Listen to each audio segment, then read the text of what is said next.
Hey guys, what's going on? Adam Snyder here with the Homemade Entrepreneur.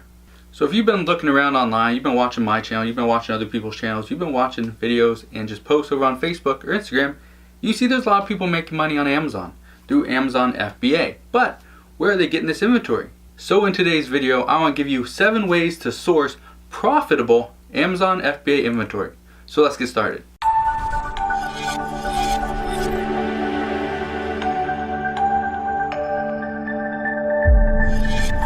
So there are a lot of different ways and a lot of different places that you can buy inventory. The first place, and probably one of the easiest places to find inventory, is a retail store through something called retail arbitrage. What this means is you are buying stuff from a retail store, paying retail prices, and you're flipping it over on Amazon. So you will resell it on Amazon FBA. The nice thing about doing retail arbitrage is you go to, let's say, a local Walmart, Target, Costco, wherever you go. You buy the product, you have it, you list it all, you send it off to Amazon, and you wait for it to sell. That is it. Okay? The second way you can source profitable Amazon FBA inventory is through something called online arbitrage. It is very similar to retail arbitrage. You are buying from a retail store, but you're buying from their website. So Walmart.com, Target.com, HomeDepot.com, wherever you're buying it from is online. The nice thing about online arbitrage is a lot of times you can get larger quantities, you can use rebates, you can use cashback cards, and you never have to leave your house. There are a lot of different softwares out there that you can use. 2 of them that I recommend. One is called OA X-Ray, the other one is Tactical Arbitrage. They're both right about $100 a month, but they are very good. They are worth it in my opinion. Now the only downside to online arbitrage is that unlike retail arbitrage, when you purchase the item, you will have to wait for it to ship to you. You will have to wait those few days or a week, then you will get it, you will list it, you'll ship it off to Amazon, then you'll wait for it to sell. So there's a little bit more time involved in online arbitrage, but you never have to leave your house. That's the beauty of this. The third way that you can source profitable Amazon FBA inventory is through something that I like to call a marketplace. That could be something such as Facebook Marketplace, Craigslist, eBay, and even Amazon. I do a lot of Amazon to Amazon flips. I will buy stuff off Craigslist and I buy stuff off of Facebook as well. I don't buy that much off of eBay and flip it onto Amazon because there's a lot of people doing it.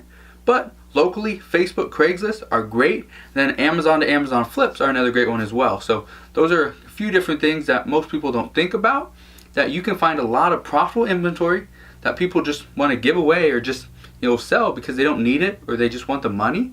So you can make a lot of money by kind of taking advantage of what people don't want. The next way to find sources to sell profitable inventory on Amazon is through wholesale. A lot of people don't understand how wholesale works, and let me just explain the basics of it. Is you buy from a manufacturer or from the company themselves that sell this exact product. Okay, so it's their product or they manufacture it. You buy it from them at a wholesale price, so you're not paying retail. So in a lot of cases, let's say Walmart is charging 20% higher than wholesale. So in that instance, or Costco charges about 16%. So in that instance, you're paying about 16% less than what it is at Costco. The nice thing about buying wholesale, you can buy large quantities. Now, I'm shooting this and it's August 2017. What's happening now is a lot of new sellers are getting stuck because they are restricted on selling certain brands, certain products. Because of that wholesale, you can get in, you can work out a relationship with this brand, and they will give you access, they will give you permission to sell their brand on Amazon. The nice thing about this, and not every company is going to do it, but when you do get that, you build that relationship, the nice thing about it is you don't have to worry about you are being restricted. No. You will get authorization from that company to sell their product on Amazon. So you bypass that restriction, and now everyone else that's coming in and you're worried about competition, they're hitting that wall because they get that restriction. You don't. You bypassed it because you're working directly with the manufacturer or the parent company. That's why I like wholesale. Another reason why I like wholesale is because you don't have to worry about, oh, I got to get to the store. I got to go buy 10 items of this and that and that. You don't got to worry about doing that with online arbitrage and retail arbitrage. With wholesale, you send an email, you make a phone call, maybe even send a text message. That's all you got to do, and place another order. Get a large amount of inventory, get that, send it off to Amazon, and you're good to go. So yes, wholesale is one of my favorites. The other favorite of mine is called private label. This is where you're purchasing inventory from China or from some other country.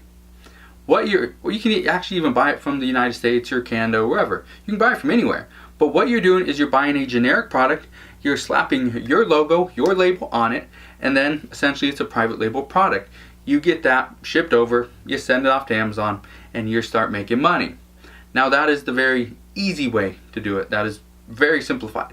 There's a lot more steps, there's a lot more stuff involved. If you are interested in private label or wholesale, I do have courses on those as well. You can check those out in the description box below. I have links to both of those. So just to give you a little bit more information on private label, you will buy from pretty much anywhere, but the main source to go find these profitable products, is actually from Alibaba.com. Okay, so this is a site that I like to use. This is a site most people will use, most people will recommend. What you need to understand is that Alibaba does not sell the products themselves. They are simply a directory for you to go to find the manufacturers that do sell these products.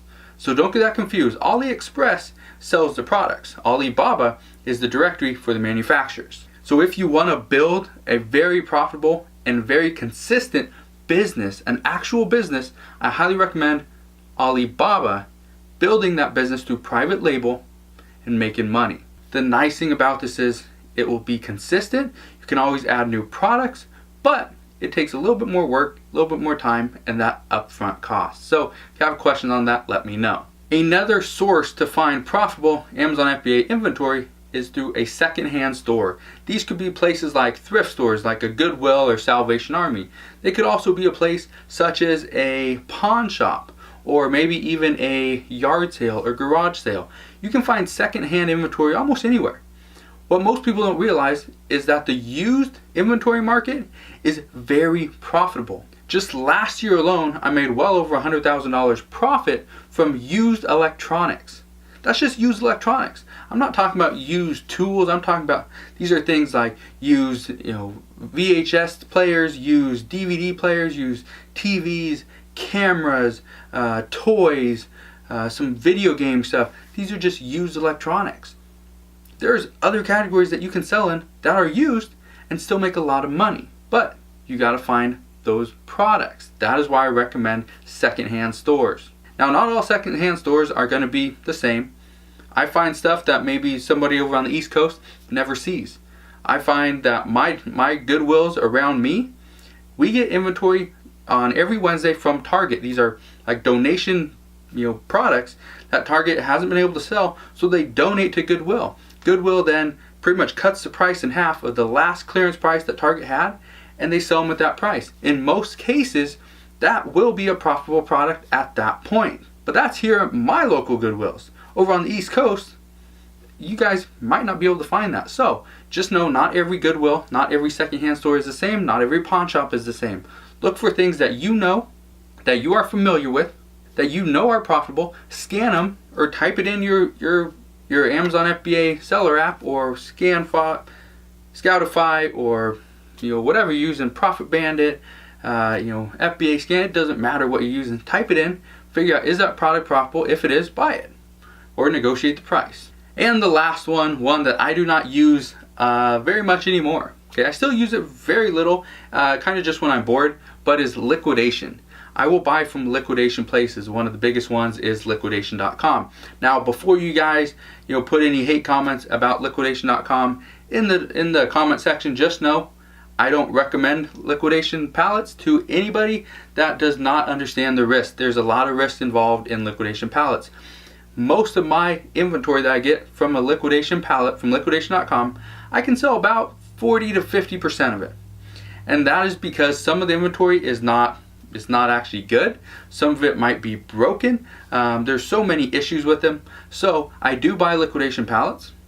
I'm not saying that is the best way to go. There's a reason why I put it at number 7 on this list, is because that's the last one I recommend. Now these are not in order, but the reason why this is on the last section of this video is just because I don't recommend it to a lot of new people. I recommend this to somebody that is doing Amazon FBA, that is doing eBay, that maybe has a thrift store, and somebody that does flea market. Okay, that's who I recommend. Somebody that has a store, somebody that has other sources to flip this inventory other than Amazon FBA by itself. I only sell on Amazon FBA, so the fact that I continue to buy this stuff, it's almost hurting my business just because there's so much work involved in it. I can't sell all the inventory. And in some cases, I'm just throwing stuff out because I don't have another outlet that I can sell this stuff. Now, I could create another outlet, but I'm not going to. So those are just 7 ways you can source profitable Amazon FBA inventory and actually make some money. Now, if you have any questions or you have any other sources out there that you buy inventory from, let me know. Put it in the comment section below. I'd love to hear about it. Make sure you smash that thumbs up button. Subscribe if you haven't done so already, and I'll see you guys on the next video.